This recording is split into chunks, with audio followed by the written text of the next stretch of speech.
Сәлеметсіз бе, құрметті ата-аналар. Бүгін мен сізге бір ұсыныс берейін.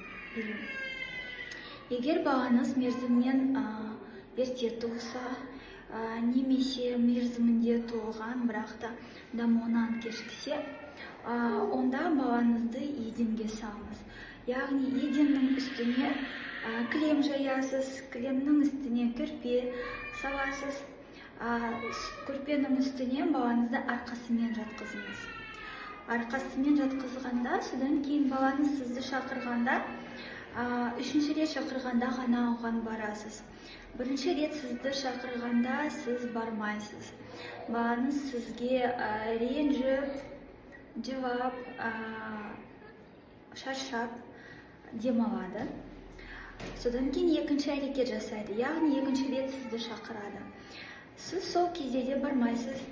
Сол кезде балаңыздың рефлекстері оянады. Өмір сүру, өзін сақтау рефлекстері оянады. Сізді табу үшін кішкене жылжиды.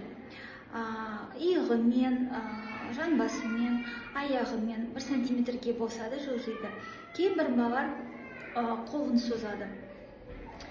Сол кезде еден қатты болғандықтан жылжу үшін не істеу керек? Бала есінде сақтайды. Содан кейін одан да шаршап, демалып, үшінші әрекет жасайды. Яғни үшінші рет сізді шақырады.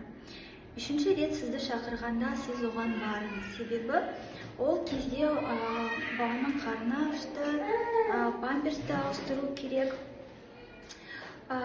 Солай бала өзіне дене шынықтыру жасайды.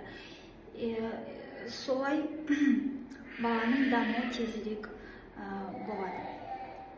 Егер жүрегіңіз шыдамаса, балаңызды аясаңыз, онда баланың қасына еденге жатыңыз. Сол кілемнің, көрпенің үстіне.